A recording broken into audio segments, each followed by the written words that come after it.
Jules, hello, Gab. greetings from Monaco in my hotel room here, just a few blocks away from the Grimaldi Forum, where we just had the a couple hours ago. We just had the Champions League draw. It's all coming back. Here we go again, 2023-24. Let's get right into it. People don't really want to know about my experiences in Monaco thus far, although I did go to for a swim this morning, which was nice. Let's get right into it. Group A, Bayern, Manchester United, Copenhagen, and Galatasaray, powered by Mauricio Icardi. Yeah, of course. I mean, this is a good Galatasaray team. Obviously, the atmosphere would be great. It's a team you said has Icardi's revival. Dries Mertens is there. Wilfried Zaha is there. They've got Tete as well, the former Leicester player. So they've got good players, decent players. Still think though that it won't be enough to be able to compete with United, especially for that second place, because I expect, like me, that you think Bayern will top this group? I don't know. I haven't seen Bayern early thus far. I don't think it's a given. What makes me think Bayern will top the group is I think, obviously, I think experience is overrated, but I do think it matters some. And obviously they've added Harry Kane and whatnot. But, you know, it looks to me like Thomas Tuchel this whole thing is still a work in progress, but obviously he's been there, done that in the Champions League. And, you know, United, to me, as a squad, more so than an 11, still feels a little bit incomplete. And let's not forget, you play games between, you know, September, October, right up until November. There's hours to go left in the transfer window. But yeah, broadly speaking, Bayern, I think, favorites for the group. Manchester United running them second. A word on Galatasaray. There's so many familiar names there. Hakim Ziyech as well. Angelino they've added this summer, to all the people who were already there before. I might add. I think it would be a tremendous comeback story for Mauro Icardi, you know, if he could somehow make this work. But I think bridge too far. You know, it's one of those situations where you have to. Teams like Galatasaray and indeed Copenhagen, they have to win their home games. Copenhagen, a lot of energy. They've added a little bit more experience with El Yunusi, with Jordan Larson. But, I mean, come on. I think clearly, for me, Bayern and United, if they don't qualify, they've badly screwed up. We can agree on that, right? Yeah, definitely. And all right. But the whole story will be about Harry Kane going back, obviously, to England and going to United, where he could have signed in the summer as well. So that's going to be big. That'll be one of those little ancillary story time lines that we like to pull out.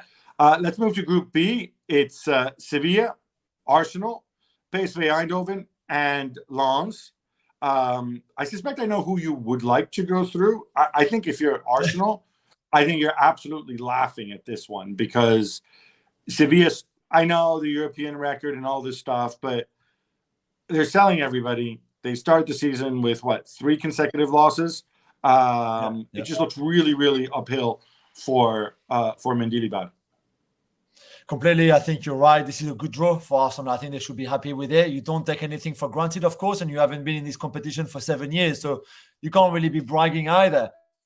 However, compared to what the worst draw would have looked, this is good for you. Sevilla, as you said, in free fall right now, losing their best player, losing confidence completely. Mendilibar not really finding the answers to all those problems.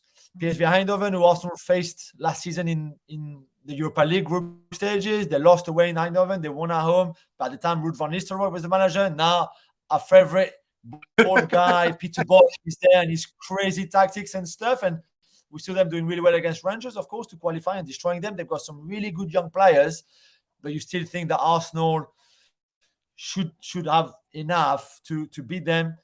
So, and then it's Lens, who haven't been in this since they faced Arsenal back at the end of the 90s. So great occasion for Lens. They will enjoy every minute of it. They will be the outsider, try to sneak in second place maybe. But yeah, I agree with you. Arsenal have to be big favorite. Yeah, I think Arsenal, but I do think it's going to be a dogfight for second place. And I know, as much as we like to make fun of Peter Bosz, you know, this team has they've added players in the summer. I think a lot of U.S. national team. I think PSV Eindhoven will probably be, for US fans, will probably be their second team in the Champions League after Milan, because obviously they've added Serginho Dest, they've added Ricardo Pepi. Whether these guys can have an impact, I don't know. I think more immediately, somebody like Schouten, who did all right at Bologna, has some experience, and Noah Lang, of course, as well. Was in it last year from Bruges. And then Lons. I'm waiting on Eli Wahi. I need him to live up to the hype. He will. All right. So we got to pick one. Obviously, we all pick on Arsenal. Who's the other team going to be? Lens would be, and my boy Joseph Ugolian, the owner, who's such a great guy, doing such a great job there. I like Frank Hayes, the manager. And you know what?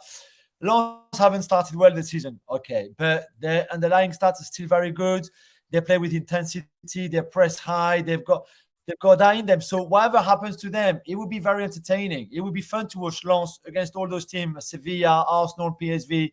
We'll have some really good games, I think, in that group.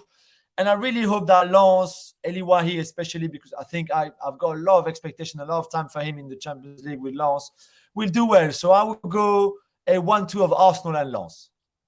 All right, and I'll pick Sevilla as my second team simply because they have that garra and what's left, and the badge on the front of the shirt counts for far more than the name on the back of the shirt. Thanks so much for watching ESPN on YouTube. And for more sports highlights and analysis, be sure to download the ESPN app. And for premium content and live streaming, subscribe to ESPN Plus.